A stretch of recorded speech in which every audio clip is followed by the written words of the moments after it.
जय हिंद प्यारे साथियों, कैसे हैं सभी के सभी। आशा करते हैं कि आप सभी ठीक होंगे, आप सभी मस्त होंगे और आप सभी की पढ़ाई लिखाई एकदम मस्त चल रही होगी। मैं आप सभी का एग्ज़ाम 2026 को और आसान बनाने के लिए लेके चला आया हूँ आज 10th पॉलिटी के चैप्टर 1, जिसका नाम है लोकतंत्र में सत्ता की साझेदारी। लोकतंत्र में सत्ता की साझेदारी से 25 महाभिभिजाई क्वेश्चन लेके आया हूँ, जो कि आशा है कि इस बार 2026 एग्ज़ाम में पूछे जाएंगे।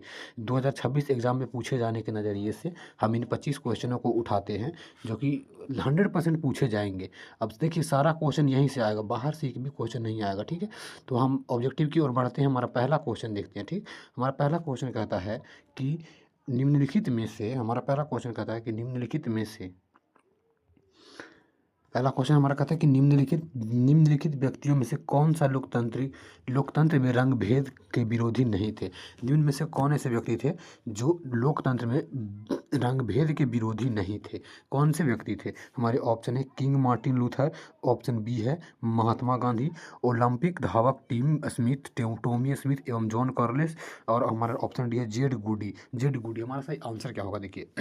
तो हमारे सभी के सभी जो लोग थे वो ना कहीं रंग भेद के बात करते थे, और हमारे जो जेड गुड्डी जो थे, ये रंग भेद के विरोधी थी। इन कहते थे कि देखिए, समानता है, सब में समता होनी चाहिए, कोई भी अलग नहीं है एक दूसरे से। अलग हम अपना अगला क्वेश्चन देखते हैं। क्वेश्चन नंबर है हमारा क्वेश्चन 2 कहता है कि भारत में कहाँ औरतों के लिए आरक्षण की व्यवस्था है। भारत में ऐसा कहाँ पे है जहाँ औरतों के लिए लोग जो है आरक्षण की व्यवस्था है। लोकसभा में, विधानसभा में, मंत्रिमंडल में, कि पंचायती राज संस्थाएं में। तो देखिए, हमारे औरतों को ना, मतलब औरतों को लिए कहीं आरक्षण नहीं दिया गया, ना तो लोकसभा में दिया गया है, ना ही विधानसभा में दिया गया, और ना ही मंत्रिमंडल में दिया गया है। लोकसभा के लिए आरक्षण जो दिया गया है वो पंचायती राज संस्थाएं में दिया गया है, जिसमें वार्ड सदस्य, पंच, मुखिया वगैरह का चुनाव होता है ना, तो उसमें दिया गया है, औरतों को आरक्षण दिया गया है। अगला क्वेश्चन है क्वेश्चन नंबर 3। क्वेश्चन नंबर 3 कहता है कि क्वेश्चन नंबर 3 कहता है कि भारत में पंचायती राज संस्था में महिलाओं के लिए कितनी सीटें आरक्षित है। महिला राज संस्थाओं में महिलाओं के लिए कितनी सीटें हैं जो आरक्षित है। रिजर्वेशन सीट कितनी है? 50%, 25%, 33%, कि इनमें से कोई नहीं। तो देखिए, जो लोग सीटें हैं जो हमारी हैं महिलाओं के लिए जो सीटें आरक्षित हैं, वो 33% सीट जो है, तो 33% जो फीस है, जो सीट है, वो बुक है, ऑलरेडी महिलाओं के लिए आरक्षित की गई है। अगला क्वेश्चन देखते हैं, क्वेश्चन नंबर 4। क्वेश्चन नंबर 4 हमारा कहता है, क्वेश्चन नंबर 4 कहता है कि भारत में किस तरह की लोकतंत्र व्यवस्था की गई है। किस तरह की लोकतंत्र व्यवस्था की गई है? प्रत्यक्ष लोकतंत्र, अप्रत्यक्ष, की प्रत्यक्ष और अप्रत्यक्ष दोनों है, कि इनमें से कोई नहीं। तो देखिए, भारत में जो है ना, भारत में एकदम प्रत्यक्ष लोकतंत्र है। भारत में हमारा प्रत्यक्ष लोकतंत्र है। भारत में हमारा अप्रत्यक्ष लोकतंत्र है, ठीक है। भारत में जो हमारा है वो अप्रत्यक्ष लोकतंत्र है। अगला देखते हैं, अगला हमारा है 5। क्वेश्चन नंबर 5 कहता है कि भारतीय संविधान के बारे में इनमें से कौन सा कथन सही है। भारतीय संविधान के बारे में निम्न में से कौन सा कथन सही है? यह धर्म के आधार पर भेदभाव की मनाही करता है। यह धर्म को राजकीय धर्म बनाता है। सभी लोगों को कोई भी धर्म मानने की आज़ादी देता है, और किसी भी धार्मिक समुदाय में सभी नागरिकों की बराबरी का अधिकार देता है। तो देखिए, हमारा सही आंसर क्या होगा? 5 नंबर का जो हमारा सही आंसर हो जाएगा वो हमारा ए है। अब हमारा ए है कि आप राजनीति में, मतलब या धर्म आप इसमें नहीं ला सकते। संविधान में धर्म की मनाही है। इसमें धर्म के आधार पर आप भेदभाव नहीं कर सकते। सबको एक समान अधिकार दिया गया है। अगला क्वेश्चन है क्वेश्चन नंबर 6। अगला क्वेश्चन नंबर 6 है, कहता है 6 नंबर क्वेश्चन कि जाति पर आधारित विभाजन निम्नलिखित में से किस देश में से एक है। जाति में किस पर जो है वो एक है, किस में से एक है, ठीक है। अब हमारा सही ऑप्शन क्या है? तो नॉर्वे है, डेनमार्क है, स्वीडन है और भारत है। तो देखिए, अगर बात करेगा जाति के आधार पर विभाजन की, तो हमारा सही आंसर हो जाएगा डेनमार्क। डेनमार्क में जो है वो डेनमार्क में जाति के आधार पर विभाजन किया जाता है, ठीक है। अगला question, question number 7। Question number 7 जो है हमारा क्वेश्चन है कि जाति पर आधारित विभाजन निम्नलिखित में से किस देश में से एक है। जाति के आधार पर विभाजन निम्नलिखित देशों में से किस एक देश में है? तो जाति हमारे देश भारत में है, ठीक है, हमारे देश भारत में। अगला हम देखते हैं, अगला हमारा क्वेश्चन है क्वेश्चन नंबर 7। क्वेश्चन नंबर 7 हमारा कहता है कि श्रम के लैंगिक विभाजन के परिणाम निम्नलिखित में से क्या हुए हैं? श्रम के लैंगिक विभाजन, श्रम के आधार पर आप विभाजन करेंगे तो इसका क्या निम्नलिखित में से परिणाम आया है? स्त्रियां चारदीवारी के में सिमट कर रह गई, स्त्रियां आर्थिक रूप से विपन्न हो रह गई, स्त्रियां स्वतंत्र हो गई, स्त्री श्रम करने जैसी बीमारी से बच गई। इसका सही आंसर क्या होगा? तो देखिए जो है ना, अगर आप लैंगिक विभाजन करेंगे, आप अगर आप पुरुष और महिला का विभाजन करेंगे तो इसमें न स्त्रियां जो है वो चारदीवारी के अंदर ही रह गई, मतलब घर में ही रह गई, आगे ज़्यादा नहीं जा पाई। अगला हम अपना देखते हैं क्वेश्चन नंबर 8। क्वेश्चन नंबर 8 हमारा कहता है, क्वेश्चन नंबर 8 कहता है कि निम्नलिखित में से कौन लैंगिक समानता का आधार है? निम्नलिखित में से कौन लैंगिक समानता का आधार है? ठीक है, आधार कौन सा होता है? स्त्री पुरुष की जैविक बनावट, दोनों के बारे में प्रचलित रूढ़ छवियां और सामाजिक भूमिकाएं, दोनों का साक्षात्कार दर, या दोनों के आर्थिक आधार। हमारा सही आंसर क्या हो जाएगा? तो हमारा सही जो आंसर होगा वो होगा बी। जो बी है, दोनों के बारे में प्रचलित रूढ़ी छवियां जो है लोग एक सोचते हैं, तो ये हमारा सही आंसर हो जाता है। ठीक है, अगला हम देखते हैं क्वेश्चन नंबर 9। क्वेश्चन नंबर 9 कहता है कि क्वेश्चन नंबर 9 कहता है कि सामाजिक विभाजनों को संभालने के संदर्भ में निम्न में से कौन सा बयान लोकतांत्रिक व्यवस्था पर लागू नहीं होता है? निम्न में से ऐसा कौन सा बयान है जो सामाजिक विभाजनों को संभालने के संदर्भ में होता है, लागू होता है? ठीक है, अगला हम देखते हैं अपना आंसर, अपना देखते हैं ऑप्शन। लोकतंत्र में राजनीतिक प्रतिद्वंदिता के चलते सामाजिक विभाजनों की छाया राजनीति पर भी पड़ी है। अब भी हमारा ऑप्शन है कि लोकतंत्र में विभिन्न समुदाय के लिए शांतिपूर्ण ढंग से अपनी शिकायतें जाहिर करना संभव है। लोकतंत्र सामाजिक विभाजनों को हल करने में सबसे अच्छा तरीका है, या लोकतंत्र सामाजिक विभाजनों के आधार पर समाज विखंडन की ओर ले जाता है। तो हमारा सही आंसर क्या हो जाएगा? तो देखिए, अगर आप सामाजिक विभाजनों को संभालने के संदर्भ में बयान देंगे तो ये जो नहीं लागू होगा, हमारा आंसर हो जाएगा डी। डी जो है, लोकतंत्र सामाजिक विभाजनों के आधार पर समाज को विखंडन की ओर ले जाता है। ठीक है, समाज को विखंडन की ओर ले जाता है। अगला हम अपना क्वेश्चन देखेंगे, क्वेश्चन नंबर 10। क्वेश्चन नंबर 10 कहता है कि निम्नलिखित बयानों में सही बयान कौन सा है? इतने सारे बयान दिए गए, इसमें से सही बयान कौन है? ऑप्शन ए है, भारत जैसे लोकतांत्रिक देश में ही सामाजिक विभेद उत्पन्न होते हैं। सामाजिक विभेद पर राजनीति का कोई प्रभाव नहीं पड़ता है। एक लोकतांत्रिक व्यवस्था में एक व्यक्ति की गई पहचान होती है कि सामाजिक विभेद हमेशा लोकतांत्रिक व्यवस्था के लिए घातक होते हैं। हमारा सही जो आंसर होगा वो हमारा सी आंसर होगा। एक लोकतांत्रिक व्यवस्था में एक व्यक्ति को कोई पहचान नहीं होती है, एक व्यक्ति का कई पहचान होती है। ठीक है, अगला हम अपना ऑप्शन देखते हैं। अगला हमारा क्वेश्चन है, क्वेश्चन जो हमारा है 11 नंबर क्वेश्चन कह रहा है कि भारतीय संविधान में वर्णित स्वतंत्रता का अधिकार संबंधित कौन सा कथन सही है? भारतीय संविधान में हम जो कहेंगे स्वतंत्रता का कौन सा अधिकार संबंधित है? संविधान के अनुच्छेद 17 में सभी नागरिकों को स्वतंत्रता की अधिकार दिया गया है। संविधान के अनुच्छेद 19 में देश के सभी नागरिकों को स्वतंत्रता का मूल अधिकार दिया गया है। संविधान के अनुच्छेद 16 में नागरिकों को स्वतंत्रता का अधिकार दिया गया है, या है ऑप्शन सी कहते हैं कि संविधान के अनुच्छेद 16 में देश के नागरिकों को स्वतंत्रता का अधिकार दिया गया है। भारतीय संविधान के अनुच्छेद 17 के ग में नागरिकों को स्वतंत्रता का अधिकार दिया गया है। हमारा सही आंसर जो होगा संविधान के अनुच्छेद 19 में नागरिकों को स्वतंत्रता मूल अधिकार है, इनका मेन अपना जो बेसिक जो है हमारा, तो आंसर बी हो जाएगा। ठीक है, अगला हम क्वेश्चन देखते हैं, क्वेश्चन नंबर 12। क्वेश्चन नंबर 12 हमारा कहता है कि निम्नलिखित में से कौन सा कथन सही है? बड़े लोकतांत्रिक देशों में ही सामाजिक विभेद उत्पन्न होते हैं।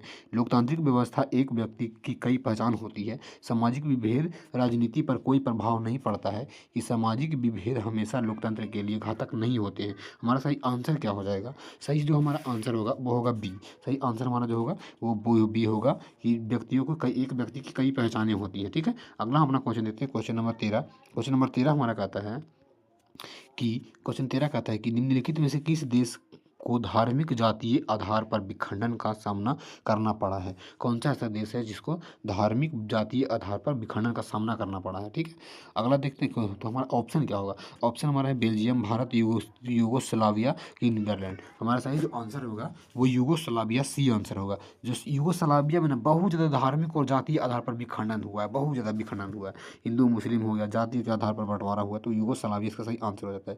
हमारा अगला क्वेश्चन है, क्वेश्चन नंबर जो 14 है, कहता है कि श्रीलंका में सत्ता की भागीदारी के संदर्भ में सही कथन क्या है? सत्ता के अल्पसंख्यकों का प्रभुत्व बनाए रखने का प्रयास, बहुसंख्यक सिहली भाषी की हितों की उपेक्षा, संघीय व्यवस्था अपनाकर सभी क्षेत्रों के हित का ध्यान रखना, कि सरकार की नीतियां द्वारा सिहली भाषी बहुसंख्यक का प्रभुत्व बनाए रखने का प्रयास। हमारा सही आंसर क्या होगा? सही जो आंसर को तो देखिए, सिहली क्या है, तो सिहली एक भाषा होता है। सिहली जो हम श्रीलंका के मूल लोग जो बोलते हैं वो एक भाषा होता है।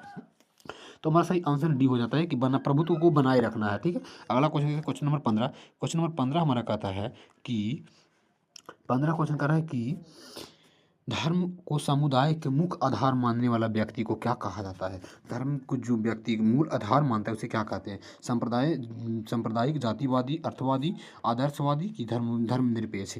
तो देखिए, जो व्यक्ति धर्म को समुदाय का मुख्य आधार मानता है उसे हम कहते हैं सांप्रदायिक व्यक्ति, उसे हम कहते हैं सांप्रदायिक। हमारा आंसर हो जाएगा ए, सांप्रदायिक व्यक्ति जो होते हैं ऐसा सोचते हैं। ठीक है, अगला क्वेश्चन देते हैं क्वेश्चन नंबर 16। क्वेश्चन नंबर 16 का आता है, इंग्लैंड में महिलाओं को वयस्क मताधिकार किस वर्ष प्राप्त हुआ था?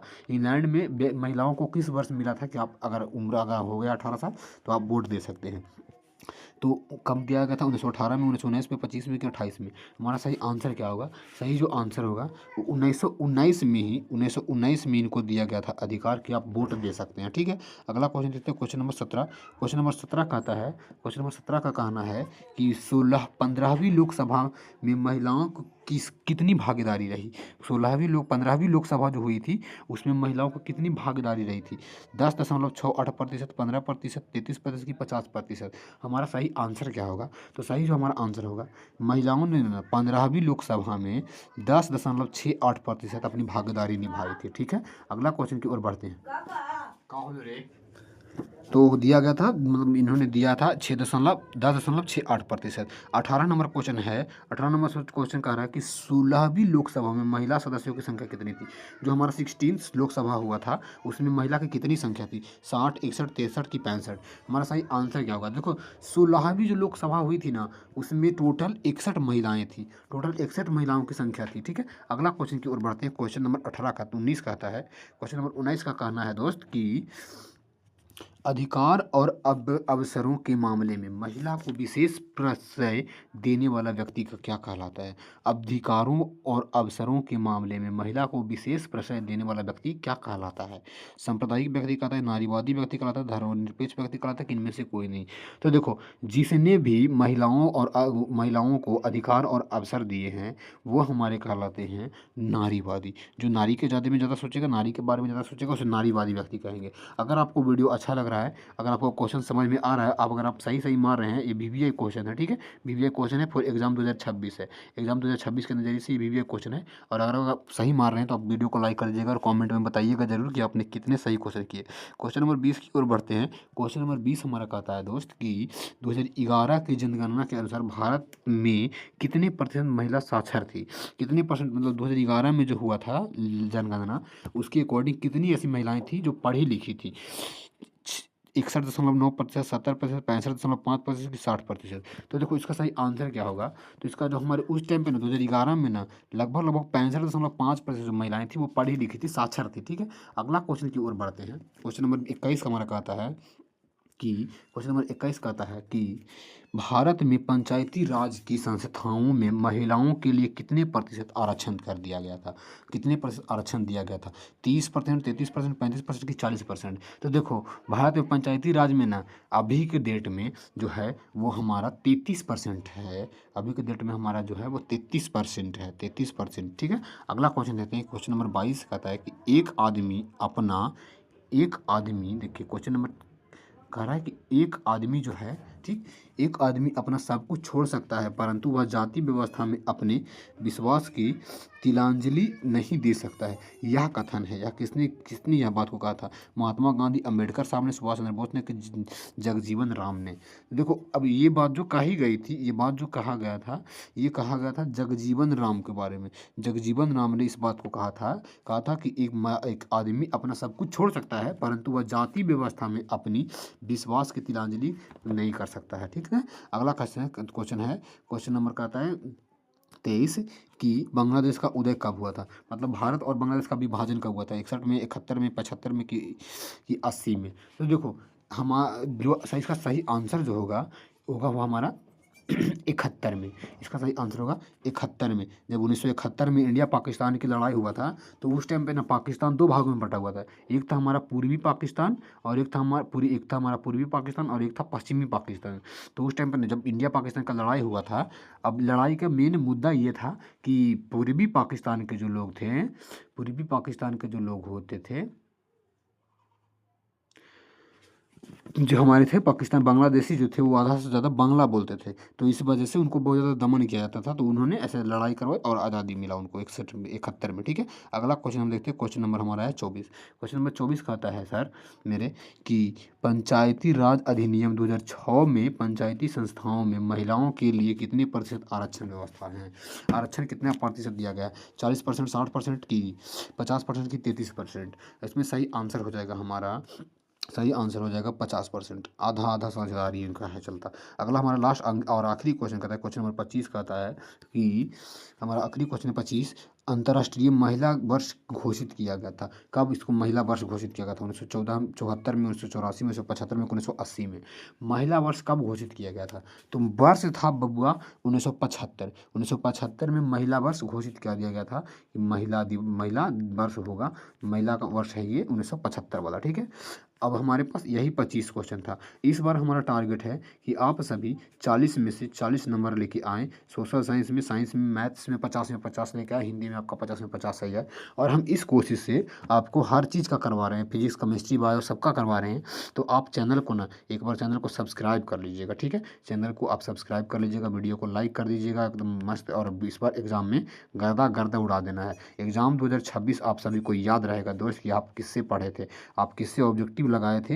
ये श्री कृष्णा का नाम आप याद रख लीजिएगा क्योंकि हम ही जो हैं वो आपको सारे ऑब्जेक्टिव करवाएंगे और सारा सब्जेक्टिव भी करवाएंगे जो VVI रहेगा। ठीक है। तो आज के लिए इतना ही, मिलते हैं आपसे अगली वीडियो में। तब तक के लिए जय हिंद, जय भारत।